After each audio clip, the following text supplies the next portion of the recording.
Penyanyi campur sari kondang Didi Kempot meninggal dunia di usia 53 tahun, Selasa, 5 Mei 2020.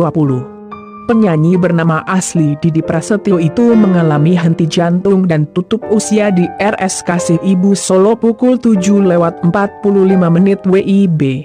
Tembang-tembang campur sarinya yang kerap berkisah tentang patah hati disukai masyarakat.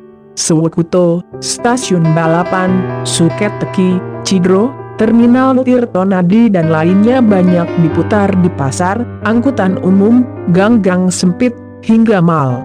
Popularitas Didi Kempot sempat surut, namun namanya kembali mencuat, bahkan lebih dari sebelumnya dalam setahun terakhir.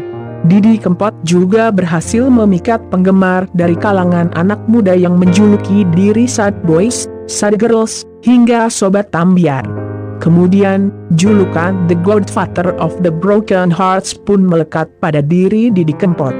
Mengenang sosok penyanyi kelahiran 31 Desember 1966 ini, Kempot itu artinya kelompok penyanyi trotoar, itu nama kelompok saya waktu masih ngamen di jalanan, ujar Didi Kempot dalam konser Didi Kempot The Godfather of Broken Heart di Studio 5 Indosiar, Agustus 2019 lalu. Mengenai asal mula nama Didi Kempot ini juga pernah dia jelaskan dalam acara Ngobam di kanal Berbagi Video bersama akun Gofar Hilman. Kala itu, Didi menjelaskan, arti Kempot pada namanya bukan untuk menyebut bentuk pipi yang kurus, melainkan singkatan dari kelompok penyanyi trotoar, tempat dia dulu bergabung. Didi Kempot bisa dikatakan lahir dari keluarga seniman. Ayahnya, Ranto Edi Gudel, adalah pelawak terkenal asal Solo. Kakaknya, Mamyak Prakoso, juga tak kalah populer dari sang ayah. Meski berasal dari keluarga seniman ternama di Solo, tak serta-merta membuat perjalanan karier Didi Kempot mulus. Seperti telah disinggung sebelumnya, Didi memulai karier bernyanyi sebagai penyanyi jalanan bersama kelompoknya. Dia juga pernah merasakan pahitnya ditolak beberapa label musik. Kecintaan Didi Kempot terhadap seni musik tampaknya telah muncul sejak dia kecil. Demi mewujudkan keinginan memiliki sebuah gitar, Didi rela dimarahi ayahnya karena menjual sepeda. Kisah itu terjadi saat Didi duduk di bangku sekolah menengah pertama. Dia memutuskan menjual sepeda pemberian ayahnya demi membeli gitar. Nah, ini foto aku waktu masih SMP. Jadi, dulu singkat cerita aku pernah dimarahi bapak karena ngejual sepeda gara-gara pengen beli gitar. Hahaha, cerita Didi Kempot.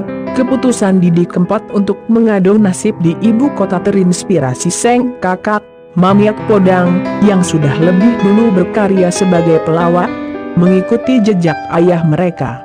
Dulu aku datang ke Jakarta, Mas Mamyak udah duluan di sini. NH, karena melihat kakak udah muncul di televisi waktu itu, wah rasa iri muncul, karena terlahir dari satu rahim ibu tercinta, tak susul kakak ke Jakarta, tuturnya. Cidro menjadi lagu debutnya di industri musik Indonesia pada 1989. Lagu itu dia tulis ketika masih aktif mengamen bersama kelompok musik trotoar. Ketika ngetop lewat lagu Cidro, Didi kemudian menyematkan Kempot sebagai nama panggungnya. Lebih dari 30 tahun berkarir sebagai pemusik campur sari, Didi Kempot telah mencipta banyak lagu. Dalam Care Ngobam yang dikutip Dream, Didi Kempot mengaku sudah menciptakan lebih dari 800 judul lagu dan tetap aktif menulis lagu hingga kini. Dari ratusan lagu yang dia tulis, yang paling populer adalah Cidro, Stasiun Balapan, Sewekuto, Janji Palsu, Layang Kangen, dan banyak lagi. Nama Didi Kempot rupanya tak hanya populer di tanah air. Sosoknya juga dikenal di Suriname. Negara tersebut didominasi orang-orang keturunan Jawa yang datang zaman penjajahan Belanda. Mengutip Dream, Didi Kempot kerap diundang Presiden Suriname untuk berkunjung dan mengisi acara di sana. Selama masa pandemi COVID-19, Didi Kempot yang dijuluki Raja Patah Hati Indonesia dikenal aktif mengalang dana untuk membantu masyarakat yang terkena dampak pandemi virus corona.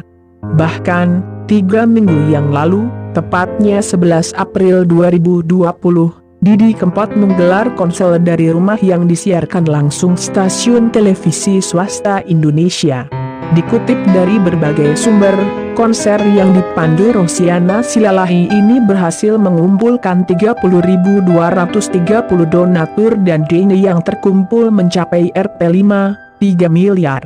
Tak main-main. Uang sebanyak itu berhasil terkumpul hanya dalam waktu 3 jam, selama konser berlangsung. Konser dimulai pukul 19 WIB dan berakhir pukul 22 WIB.